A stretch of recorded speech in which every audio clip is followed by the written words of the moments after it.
Hello, welcome back to DIS. I am this idiot, and you are hearing me speak again, or for the first time.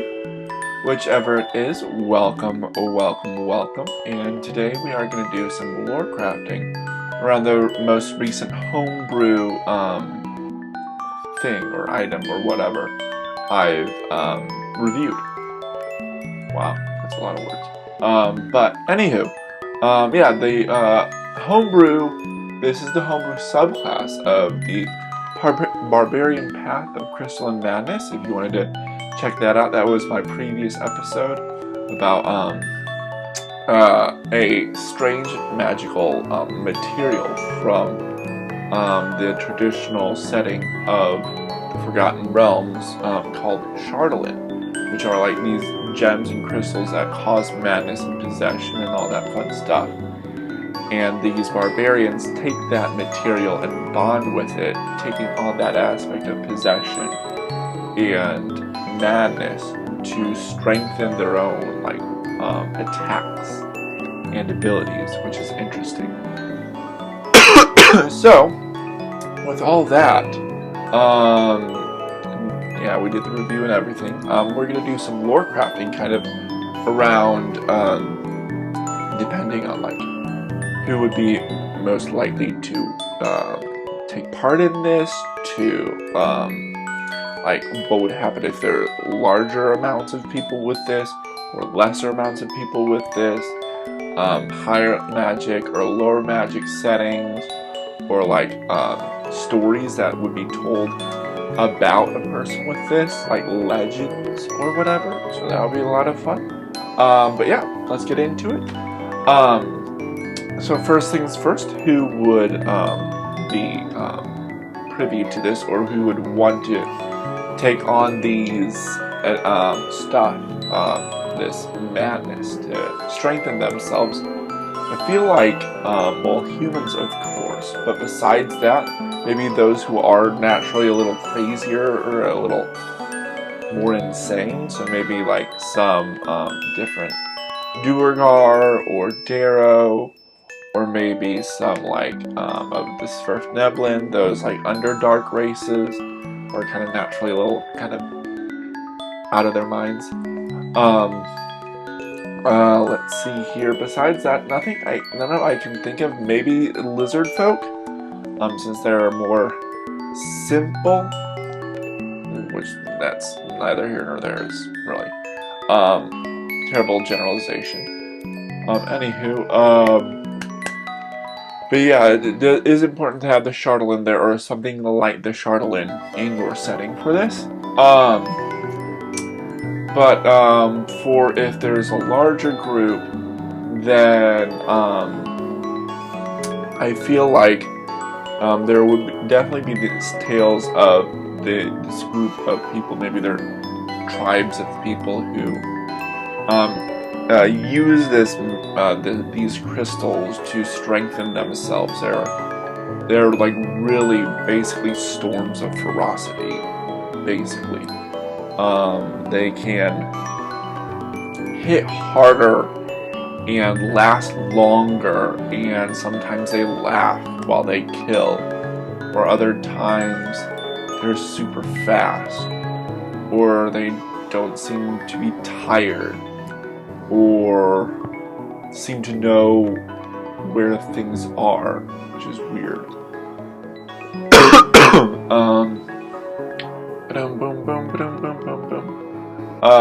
Let's see here. Yeah. So those are just general stories about them, and so probably people would want to avoid them. For those who are, if it's rarer, then I mean, not many stories are told about them, but they're more specific, which would be interesting. Maybe. Hi. Hi. Hi. Yeah. I know. I'm on the chair. You wanted the chair. Hi. Hi. Sorry, the baby's here. I'm just giving her some love and attention before continuing on with my stuff. Yeah.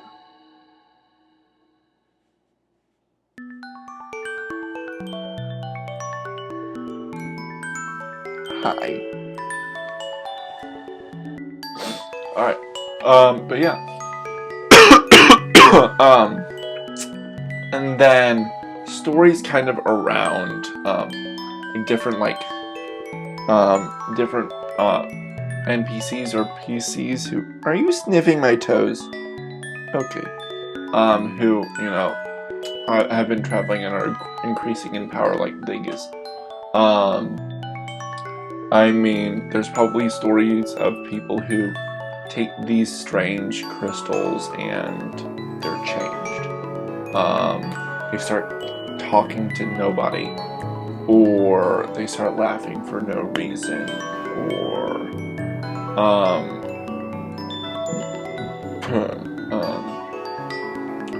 or they seem to like just cherish the crystal for whatever reason.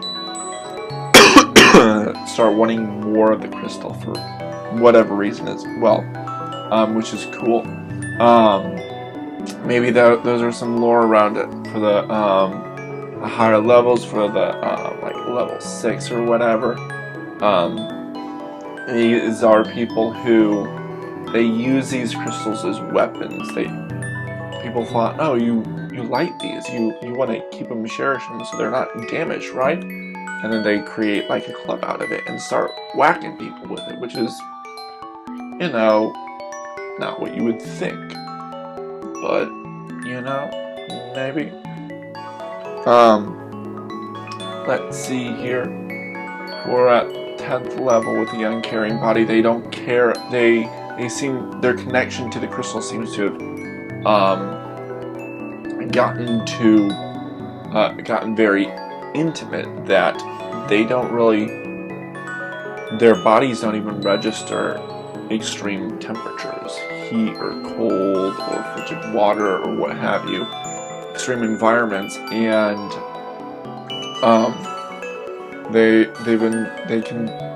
people say that like they're great trackers because, or they're great survivalists because they don't care about those extreme conditions, which is cool. People start skirting around them even more because they think they're like, I don't know, maybe some sort of dead or some sort of possession is going on or whatever. And then when they're like super, super powerful, they talk about when they're fighting with the crystals, the crystals who embed themselves in the people and cause the people to go mad. So how much more does the madness take effect of the barbarian itself? It just gets worse and worse and worse for the people around them. They're like, this person is crazy and should be put away, but it's too powerful for us to put them away. So we're just going to let them go and point them in a direction where it might be good for them to go. Kind of lesser of the two evils kind of deal, which is kind of cool. Besides all this, anything else that I can think of? Not that I can think of. I feel like as player characters, you would want one of your, if this is your choice of subclass, which it can be, you would need to go talk with your DM about having this be like, you search for more of the crystals to increase your quantity of these crystals in order to create the Chatelaine weapon or whatever, which is cool. But that would be a part of like your personal quest or whatever, and then there may be another personal quest based on your backstory. We don't know.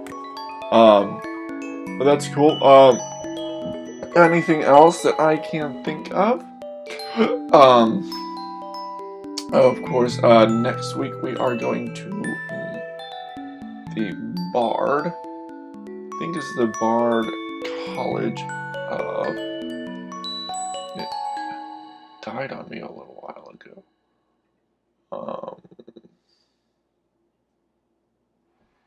What is it again? It is the Bard College. Bard College of oh yeah, it's the College of Preaching, which should be really interesting. I catch that later on next Wednesday, and then next Saturday we'll do another lore crafting around that, which should be cool. A little more lighthearted. Hopefully, maybe, I don't know. We'll see. Of course, check out my streaming. I'm doing some um, endgame content, continuing to get more and more powerful with my Neverwinter character. I've reached level 20, but, increasing the quality of the items and maybe getting boons and better mounts and companions and all that fun stuff. That'll be really enjoyable. I'm going through Avernus. Let's see, what else? What else? Um, I also have my Lego Star Wars. Those are on Fridays. That's fun. I'm doing free play. It'll take a little while before I'm done with those, and then I'll go on to something else. I think I'm going to go on to the Lego Indiana Jones, which should be fun. Another older game, and then we'll figure out from there. Anything else? Of course, keeping your mind my sister's D&D inspired bar idea whenever that comes about, just so that we can hopefully continue gaining traction for that. As I said, I know a lot of people don't watch this, which is great, which is fine. Up to you. If you do enjoy this, please like, comment, subscribe, share if you want to. Let me know what lore you would craft around this, or what you would want me to talk about. I like to think of ideas or stories or whatever and writing, and I might talk about maybe creating characters or whatever to be for a story purpose, which is cool. I would love to see this in action along with all the others. Yeah, I also have an idea of doing a D&D podcast where I DM for a group or whatever, and we have fun, share stories and all that fun stuff. Anything else? Not that I can think of. Besides the previous episode of the actual subclass itself, the channel subscription, of course, like, comment, subscribe. I'll see you guys in the next video where we do the Bard College of Preaching. I'll see you guys next time. This idiot out.